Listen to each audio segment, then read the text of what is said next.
Today I'm going to have some fun trying out color mixes.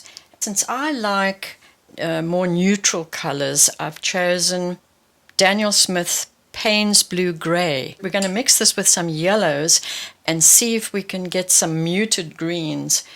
This is a great way to get to learn about color theory and what works well together. I'm not paying any attention to what pigments are in each of these, because sometimes even when you do mix two colors that have other colors in them, you could get some really interesting muted colors, often muted grays. Let me take these out of here. So I'm starting off with the Payne's Blue Gray, and I'm going to mix it first of all with Indian Yellow. And this is the Winsor Newton Indian Yellow, because the Daniel Smith Indian Yellow has a different makeup, and you get, in fact I'll do both together. So that's quite a light green. If I add some more Payne's Blue Gray, which I would prefer to do for my paintings, I'm going to get this darker green, which is not bad. This is the Daniel Smith Indian Yellow. Look at the difference in those two colors. You can see that the Winsor & Newton is much brighter. But let's see what it looks like with the Daniel Smith. See a totally different green. Also a nice green. Let's add a bit more blue to that.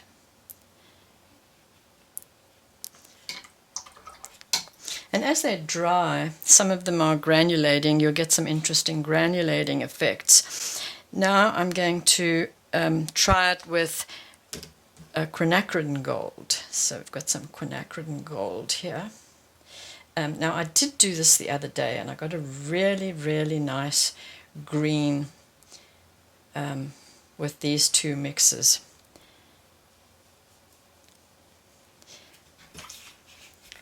I actually did it a little darker than that. I wanted a sort of grey-green. Now I added a little too much. Well, so you can get a dark and a light green by mixing more blue, and lighter by mixing more yellow. Now I'm going to try it with transparent yellow oxide, because that is a highly granulating color, and we could get some interesting results. And I suspect it's going to be more of a muddy color.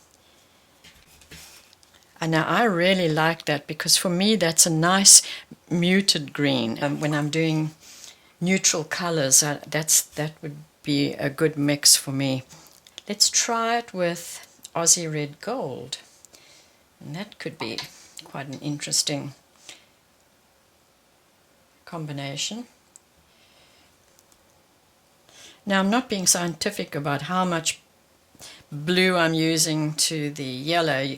You know that you're going to get a lighter green by using more yellow, and a darker green by using more blue. So I'm just showing you my preferences.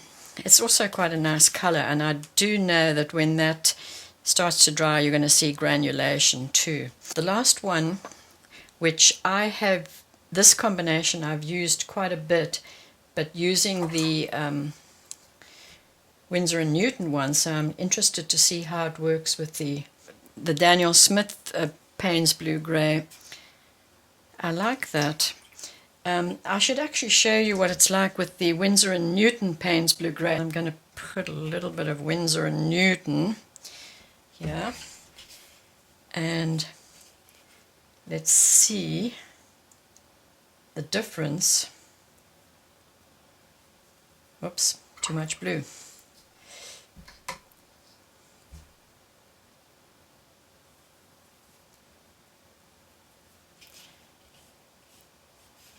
Well, they're fairly similar, I have to say.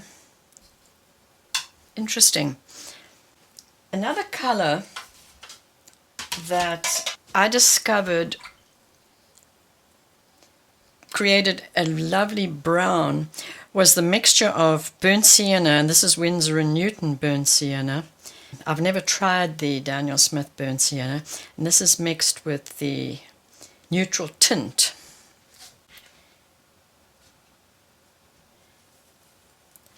And you can make a really nice brown with this, and that's a darker brown, and if you add more burnt sienna to it, you can get a nice warm brown. But I like both of these. I like this for its muted effect. Another favorite color of mine, totally favorite color, that I use a lot of is indigo. This beautiful blue. I just love indigo. Let me just lighten this a bit. And I have used it to get an interesting gray when I mix it with burnt sienna. And I've used it in skies. And it goes down in a sort of greeny color, but as it dries, it becomes more gray. You'll see, let that dry. And another color that you can mix indigo with, it doesn't mix too well with too many colors, is burnt umber to get it dark. And a lot of people don't realize that your paintings should have an unequal ratio of light, medium, and dark values. Let's see. This is a good exercise to try if you're actually having difficulty loosening up. Wet your paper like this and just mix them on the paper. And that is actually a great way to loosen up, because sometimes you'll get some interesting patterns and you can turn them into something. That was just the Payne's blue gray with the Indian yellow, I believe.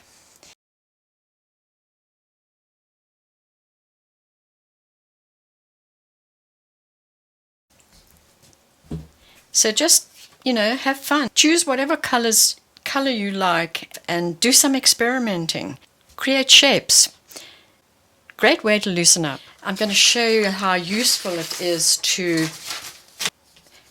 do this exercise of mixing colors. This led me to do this painting many years ago, where I'd used Payne's Grey, which was the Winsor Newton Payne's Grey, mixed with raw sienna. And those were the only two colors I used in this painting. And it's gone to a good home. This painting I did with I had a raw sienna background, and after that was almost dry, I went in with burnt sienna and neutral tint. So that brings me to my latest mini lesson. I've started these mini lessons on my teaching site at watercolors.jeanlerson.com, and basically they're just little 15-20 minute lessons in how to create loose watercolors. And this one, which is the second one of the series, is a little more challenging. It's watercolor background and acrylic ink. I added the tree trunk into the wet background with acrylic ink and very freehand, and it's a great loosening up exercise. These are very inexpensive mini lessons rather than courses. So if you're interested, you can find them at watercolors.jeanlerson.com. I have listed all of the paints I used today below the video as usual. Just click on Show More. If you enjoyed this, give me a thumbs up, subscribe to my channel, and I'll see you next time.